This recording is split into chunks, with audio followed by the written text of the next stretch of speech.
Hello दोस्तों, power BI tutorial की इस वीडियो में आपका स्वागत है। आज की इस वीडियो में हम लोग देखेंगे कि कैसे हम लोग डायनामिक कॉलम के ऊपर में काम करते हैं। तो आप जैसा कि स्क्रीन पे यहाँ पे देख सकते हैं कि हमारे पास यहाँ पे दो फाइल हमने लिया है। इन्वेंट्री फाइल, जहाँ पे हमें सारा मेरे स्टोर में जितना भी इन्वेंट्री है उसका डेटा यहाँ पे दिख रहा है। इसमें देखें तो सबसे पहला प्रोडक्ट कोड है, प्रोडक्ट नेम है, सेगमेंट है, कौन से स्टोर में डेटा है और कितना क्वांटिटी पर प्रोडक्ट है। तो ये सारा यहाँ पे प्रत्येक प्रोडक्ट का डिटेल्स दिया हुआ है। दूसरी फाइल की बात करें तो यहाँ पे हमें प्रोडक्ट रेट मंथली करके एक फाइल है, जहाँ पे प्रोडक्ट का मंथ वाइज क्या रेट था वो यहाँ पे दिया हुआ है। ये हर एक मंथ में अलग अलग रेट हो सकता है। फ्यूचर में यहाँ पे नए मंथ ऐड हो सकते हैं, तो हमें इसे डायनामिक तरह से कैलकुलेट करना है। सबसे पहले इन दोनों फाइल को हम लोग यहाँ पे पावर बीआई में अपलोड करेंगे। तो इसे अपलोड करने के लिए हम लोग गए डेटा टेबल में, यहाँ से मोड में जाएंगे। मोड में जाने के बाद यहाँ पे जाएंगे फोल्डर्स ऑप्शन में, इसे कनेक्ट करेंगे। इसके बाद यहाँ पे एक डायलॉग बॉक्स आएगा, जहाँ से हमें वो जो फोल्डर में हमने फाइल रखा है उसको सिलेक्ट करना है। तो मैंने वो फोल्डर को सिलेक्ट कर लिया, इसे मैं ओके कर दे रहा हूँ। अब यहाँ पे देख सकते हैं दो फाइल है हमारे फोल्डर में, मैं इसे ट्रांसफॉर्म डेटा कर दिया। अब ये डेटा यहाँ पावर क्वेरी में अपलोड हो रहा है। तो ये सबसे पहले मेरे पास जो आया है टेबल, इसे मैं रीनेम कर लेता हूँ और इसमें रीनेम करके मैं इसका नाम रख दूँगा ऑल फाइल्स, क्योंकि इस फोल्डर का जो भी फाइल्स है हमें यहाँ पे दिखेंगे। अब इसका मैं एक रेफरेंस क्रिएट कर लेता हूँ, डुप्लीकेट नहीं करना है, रेफरेंस क्रिएट करना है। इसको मैं रीनेम करके इसका मैं फाइल का नाम डाल दे रहा हूँ इन्वेंट्री टेबल। तो यहाँ पे हम सिर्फ इन्वेंट्री फाइल पे काम करेंगे। तो मैं एक बार जाकर सिर्फ इन्वेंट्री फाइल को यहाँ से मैंने फिल्टर कर लिया। अब आप देख सकते हैं यहाँ पे मेरे पास एक कंटेंट करके कॉलम है, जहाँ पे हमारा एक्सेल फाइल होता है। तो इसके लिए हम यहाँ से हमें टेबल एक्सट्रैक्ट करना है। तो मैं एक कस्टम कॉलम यहाँ पे बना रहा हूँ। इसका नाम मैंने दिया गेट डेटा, और इसमें मैं एक फॉर्मूला लिखूँगा एक्सेल डॉट वर्कबुक। उसका ब्रैकेट को ओपन करेंगे, यहाँ से कंटेंट वाले कॉलम को लेंगे, कॉमा यहाँ पे डालेंगे ट्रू। ट्रू से जो भी हेडर होता है वो प्रमोट होता है, और मैं इसे ओके कर दिया। तो आप देख सकते हैं यहाँ पे गेट डेटा करके एक नया कॉलम हमें बन गया है, जहाँ पे वो टेबल का डेटा आ चुका है। इसमें मैंने क्या किया, बाकी सारे कॉलम को डिलीट कर दिया। इसको मैं एक्सपेंड करूँगा, एक्सपेंड करके मैं इसे ओके कर दिया। और इसमें से जो डेटा कॉलम है टेबल, मैं उसी को रखूँगा, बाकी को मैं यहाँ से रिमूव अदर कॉलम कर दिया। तो मेरे पास सिर्फ ये डेटा रहा, जहाँ पे डिफरेंट टाइप के कॉलम है। इसे मैंने एक्सपेंड कर दिया। ट्रांसफॉर्म में जाकर यहाँ पे डिटेक्ट डेटा टाइप कर रहा हूँ, तो अपने आप वो डेटा सारा चेंज हो जा रहा है। अब मैं एक फिर से रेफरेंस टेबल बनाऊंगा, जहाँ पे हम लोग वहाँ पे रेट प्राइस जो टेबल है उसको मैं लूँगा। तो मैं इसे रीनेम कर दे रहा हूँ, रीनेम करके मैं इसे कर दे रहा हूँ प्राइस। बस प्राइस करने के बाद यहाँ पे जाएंगे, नेम में फ़िल्टर डालेंगे प्रोडक्ट रेट मंथली। इसको मैंने सेलेक्ट करके ओके कर दिया। यहाँ फिर मेरे पास जो है, यहाँ पे मैं फिर से एक नया ऐड कॉलम कर रहा हूँ। इसका नाम मैं दे रहा हूँ गेट डेटा। गेट डेटा, फिर इसमें मैं फॉर्मूला लिखूँगा एक्सेल डॉट वर्कबुक। ब्रैकेट को ओपन करना है, यहाँ पे कंटेंट वाले कॉलम को लेंगे,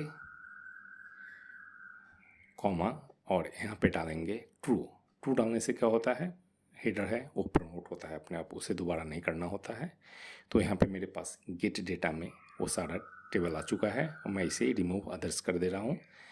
इसे मैं एक्सपेंड करूँगा, तो यहाँ पे वो दिखेगा फाइल में क्या क्या टाइप का सीट है। तो मैं यहाँ से, आपको अगर कुछ भी लेना है तो मैं यहाँ से ये डेट को रख के मैं बाकी को डिलीट कर दूँगा, रिमूव अदर कॉलम। अब मैं इसे एक्सपेंड यहाँ पे करूँ, तो आप देखेंगे एक्सपेंड अगर यहाँ पे अगर करता हूँ तो एक इशू है कि मेरे पास जो भी कॉलम है हर एक मंथ में ये एडिशन होगा। अगर मैं इसे एक्सपेंड करता हूँ तो कुछ भी नया कॉलम ऐड होता है तो वो काम नहीं करेगा। एक बार के लिए मैंने ओके किया, फिर फॉर्मूला बार में आप दिखा रहे हैं, यहाँ पे क्या हुआ, ये हार्ड कोडेड हो गया। जो भी एक्सपेंड हुआ है वो कॉलम का नाम ले रहा है। लास्ट में देखेंगे तो यहाँ पे दिखा रहा है 1 जनवरी 2025।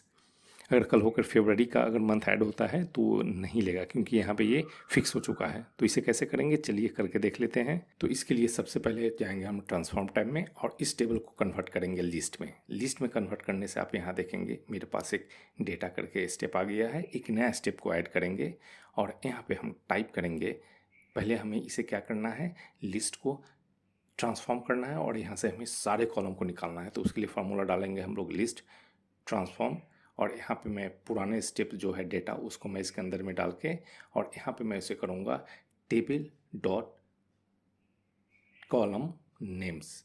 तो इससे क्या होगा, उस लिस्ट में जितना भी कॉलम है उसका लिस्ट हमें यहाँ पे वो दे देगा। कुछ यहाँ पे एरर हुआ है, टेबल के साथ मैंने दो दो टेबल ऐड कर दिया है, तो उसको मैं एक बार से लिए हटा दे रहा हूँ और मैं इसे ओके कर दे रहा हूँ। तो एक लिस्ट यहाँ पे जनरेट हो गया। आप देखेंगे यहाँ पे जो भी कॉलम का हेडर है वो आ चुका है, लेकिन अभी भी दिख नहीं रहा है। तो इसके लिए एक फॉर्मूला ऐड करेंगे, लिस्ट डॉट कंबाइन, जितना भी लिस्ट में इंफॉर्मेशन है उसको कंबाइन करने के लिए, और इसे मैंने ब्रैकेट को क्लोज करके ओके कर दिया। तो मेरे टेबल में जितना भी हेडर है वो सारा यहाँ पे एज ए लिस्ट दिखेगा। कल होकर अगर कुछ भी नया ऐड होता है तो इसमें एडिशन हो जाएगा, और मैं इस स्टेप का नाम कर दे रहा हूँ हेडर्स। अब हमें क्या करना है, यहाँ से हमें हमेशा के लिए सबसे टॉप का लेना है हेडर और नीचे लास्ट का लेना है। तो उसके लिए मैंने एक स्टेप ऐड कर दिया और सबसे पहले यहाँ पे एक फॉर्मूला लिखेंगे, लिस्ट डॉट फर्स्ट। ये काम करेगा, लिस्ट में जो सबसे पहला हेडर है वो हमें देगा यहाँ से निकाल के। तो इसे मैं अगर ओके कर रहा हूँ तो देखेंगे सबसे पहला जो हेडर था प्रोडक्ट आईडी वो यहाँ पे दिखा रहा है। इसे मैं रीनेम करके यहाँ पे मैं इसका स्टेप का नाम डाल दूँगा फर्स्ट कॉलम, यानी टेबल में जो फर्स्ट कॉलम है वो हमें यहाँ पे एक्सट्रैक्ट करके दे रहा है। वैसे ही हम फिर से एक लास्ट कॉलम बनाएंगे जो कि हमें डायनामिकली लास्ट कॉलम हमें देगा। तो उसके लिए फिर एक फार्मूला यहाँ पे टाइप करेंगे, लिस्ट डॉट लास्ट, और यहाँ पे हम पुराना वाला स्टेप नहीं लेकर हेडर्स, क्योंकि हेडर्स में ही मेरा सारा इन्फॉर्मेशन है। इसे मैं ओके कर दे रहा हूँ। तो आप देखेंगे लास्ट मेरे पास था 1 फरवरी 2025 का कॉलम, तो डायनामिकली हमें वो लास्ट कॉलम ही हमेशा देगा। यानी यहाँ पे दो स्टेप मैंने क्रिएट किया है, फर्स्ट कॉलम जहाँ पे हमें फर्स्ट कॉलम मिल रहा है और ये लास्ट कॉलम जहाँ पे हमें लास्ट कॉलम मिल रहा है। तो इसे मैं रीनेम कर दे रहा हूँ लास्ट कॉलम। अब यहाँ पे जाएंगे, फिर से हम एक नया यहाँ पे स्टेप्स को ऐड करेंगे जहाँ पे हम यहाँ पे डालेंगे, और इसे हम क्या करेंगे, टेबल को हम लोग ट्रांसफॉर्म करेंगे। यानी टेबल से हो सकता है हमने डेटा को एक्सपैंड करना है, एक्सपैंड करके हमें सिर्फ क्या लेना है, दो कॉलम लेना है, फर्स्ट कॉलम और लास्ट कॉलम। तो इसके लिए मैंने फॉर्मूला लिखा, table dot expand table column, और यहाँ पे मैं इसे ब्रैकेट को ओपन करूँगा और टेबल एज ए टेबल देना है। तो हमारे पास कौन सा टेबल है, तो मेरे पास जो रिमूव अदर कॉलम्स है वहाँ पे सारा इन्फॉर्मेशन है, तो मैंने उसको सिलेक्ट किया। फिर मैं यहाँ पे कॉमा डालूंगा, कॉलम एज ए टेक्स्ट। कहाँ पे सारा कॉलम है, तो मेरे पास जो डेटा करके ये स्टेप्स दिख रहा है इसमें मेरे पास वो सारा कॉलम था। तो इसे इन्वर्टेड कॉमा में डेटा में डाल देंगे, उसके बाद कॉमा, उसके बाद हमें किन किन सारे हेडर्स को एक्सपेंड करना है। तो हेडर्स में मेरे पास सारा कॉलम का नेम है, तो मैंने उस लिस्ट को यहाँ पे डाल दिया हेडर्स। तो हेडर्स को मैंने यहाँ पे अभी ड्रॉप डाउन में नहीं आ रहा है, तो ये ड्रॉप डाउन में नहीं आएगा, तो मैं कोई दिक्कत नहीं, मैं इसे हार्ड कोड कर दे रहा हूँ। तो देखेंगे यहाँ पे डायनामिकली एक्सपैंड हो रहा है। कल होकर कुछ नया भी कॉलम ऐड होता है तो अपने आप खुद से वो एक्सपैंड कर लेगा, लेकिन हमें यहाँ पे सिर्फ चाहिए दो कॉलम। तो उसे कैसे यूज़ करेंगे, तो इसके लिए हेडर्स की जगह पे हम लोग यूज़ करेंगे मिडिल ब्रैकेट, करली ब्रैकेट जिसको बोलते हैं। यहाँ पे हमें फर्स्ट कॉलम जो मैंने डिफ़ाइन किया था वो डालेंगे और लास्ट कॉलम डिफ़ाइन करेंगे। मतलब जब भी एक्सपेंड करेगा तो सिर्फ फर्स्ट कॉलम को और लास्ट कॉलम को एक्सपेंड करेगा। तो देखेंगे यहाँ पे फर्स्ट कॉलम और लास्ट कॉलम एक्सपेंड हो चुका है, लेकिन प्रॉब्लम यहाँ पे है कि ये जो कॉलम का नेम है ये तो हमेशा चेंज होते रहेगा।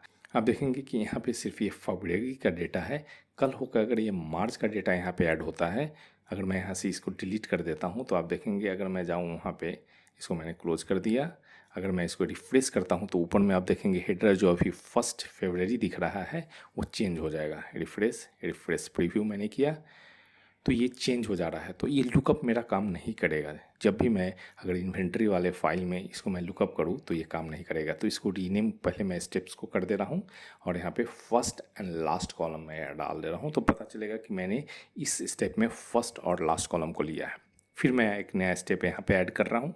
ऐड करने के बाद यहाँ एक छोटा सा फॉर्मूला लिखेंगे जो कि हमारे ये जो कॉलम है उसको रीनेम करते रहेगा बाय डिफ़ॉल्ट। तो table dot rename columns, bracket को ओपन करेंगे। पुराना स्टेप है मेरा फर्स्ट एंड लास्ट कॉलम, उसके बाद यहाँ पर डालेंगे कॉमा। कॉमा डालने के बाद यहाँ पे हमें करली ब्रैकेट को ओपन करना होगा और हमें यहाँ पे जो कॉलम को अगर रीनेम करना है तो उस कॉलम का नाम लिखना है लास्ट कॉलम, कॉमा ब्रैकेट में क्या नाम चेंज करना है। तो मैं इसे कर दे रहा हूँ लेटेस्ट प्राइस और मैं लास्ट में ब्रैकेट को क्लोज करके ओके कर दिया तो आप देखेंगे डायनामिकली जो भी लास्ट कॉलम होगा उसको हमेशा लेटेस्ट प्राइस के नाम से ही इसे चेंज कर देगा। मैं इसका अब डेटा टाइप को चेंज करके होल नंबर कर दे रहा हूँ। अब हम क्या करेंगे, जाकर हम एक्सेल फाइल में अभी इसे चेंज करते हैं। अब मैं इस फाइल में यहाँ पे एक नया कॉलम ऐड कर रहा हूँ, फरवरी 2025, और यहाँ पे मैं कुछ एक वैल्यू डाल दे रहा हूँ। सबके लिए मैं 55 डाल दे रहा हूँ, तो पता चलेगा कि वो डायनामिकली सारा काम कर रहा है या नहीं कर रहा है। तो इसके लिए मैं गया, फिर से मैं यहाँ पे जाकर, आप देखेंगे यहाँ लेटेस्ट प्राइस दिख रहा है अलग अलग। मैं रिफ्रेश प्रीव्यू करूँगा तो यहाँ पे 5 दिख रहा है, मतलब ये डायनामिकली सिर्फ पहला कॉलम और लास्ट कॉलम को ले रहा है। तो मेरा ये चीज़ काम कर रहा है। अब हमें क्या करना होगा, इस वाले इन्वेंट्री फाइल में जाकर हमें उस प्राइस को लुकअप करना होगा। तो एक बार के लिए मैंने डेटा को यहाँ पे लोड कर ले रहा हूँ। तो आप देखेंगे यहाँ पे डेटा मेरा लोड हो चुका है, जहाँ पे यहाँ पे टोटल 2 कॉलम मेरे पास दिख रहे हैं, इन्वेंट्री का और प्राइस का। तो मैं अगर इन्वेंट्री वाले फाइल में जाऊँ तो इन्वेंट्री का सारा डिटेल्स मेरे पास दिख रहा है। अगर प्राइसेस में जाऊँ तो मेरे पास लेटेस्ट प्राइस का कॉलम भी दिख रहा है, यानी 2 कॉलम दिख रहा है यहाँ पे। अब यहाँ पे जाकर हम एक नया कॉलम ऐड करेंगे जहाँ पे हम लुकअप करेंगे वैल्यू को फ्रॉम द लेटेस्ट प्राइस। इसके लिए मैं यहाँ पे एक फॉर्मूला टाइप करूँगा, लुकअप वैल्यू, इसका ब्रैकेट को ओपन किया, रिजल्ट्स कॉलम, हमें कौन सा कॉलम चाहिए, तो हमें लेटेस्ट प्राइस चाहिए। तो मैंने लेटेस्ट प्राइस लिया प्राइस वाले टेबल से। वो जाकर कौन सा कॉलम को सर्च करेगा, तो प्रोडक्ट कोड, यानी ये इन्वेंट्री में मेरे पास प्रोडक्ट कोड है, उस टेबल में जो प्रोडक्ट कोड था वो रहा होगा आईडी करके कुछ था, देख लेते हैं एक बार। हाँ, price dot product ID, comma, यहाँ से कौन सा मेरा लुकअप वैल्यू है, तो प्रोडक्ट कोड। तो प्रोडक्ट कोड को मैंने यहाँ से सिलेक्ट कर लिया, ब्रैकेट को यहाँ पे करेंगे क्लोज, उसके बाद ओके। ओके करने से ही देखेंगे उसका सारा, अच्छा मैं इसे रीनेम कर ले रहा हूँ एक बार इस कॉलम को। तो मैं लेटेस्ट यहाँ पे डाल दे रहा हूँ प्राइस, लेटेस्ट प्राइस मैंने यहाँ डाल के मैं इसे ओके कर दिया। तो मेरे पास ये लेटेस्ट प्राइस वहाँ से डायनामिकली आ रहा है। तो यहाँ से हम डिफरेंट टाइप का अपना जो भी काम करना है उसे कर सकते हैं। एक बार के लिए मैं जा रहा हूँ, फिर से वहाँ पे मैं एक नया कॉलम ऐड करके देख रहा हूँ कि क्या होता है। तो मैं यहाँ पे गया और एक नया कॉलम ऐड कर रहा हूँ मैं लास्ट में, जिसे मैं दे रहा हूँ नाम मार्च 25 दे दिया। और इसमें मैं कोई कॉलम, मैं इसमें कोई प्राइस डाल दे रहा हूँ डायनामिकली। तो मैं यहाँ पे 28 कर दे रहा हूँ। सभी के लिए मैं एक बार 28 करके देख रहा हूँ और मैंने इसे सेव कर दिया, क्लोज कर दिया। अब मैं पावर BI में जाकर मैं इसे एक बार रिफ्रेश करता हूँ। तो ये लेटेस्ट प्राइस है, वो चेंज हो जाना चाहिए। तो आप देखेंगे यहाँ लेटेस्ट प्राइस 28 करके सारे के लिए आ गया है। तो इस तरीके से हम लोग डायनामिक कॉलम के ऊपर में काम कर सकते हैं। तो उम्मीद करते हैं कि ये वीडियो आपको पसंद आया होगा। अगर वीडियो पसंद आता है तो वीडियो को लाइक करें, चैनल को सब्सक्राइब करें। आज के वीडियो में इतना ही, फिर मिलते हैं अगले वीडियो में किसी नए टॉपिक के साथ। तब तक के लिए धन्यवाद।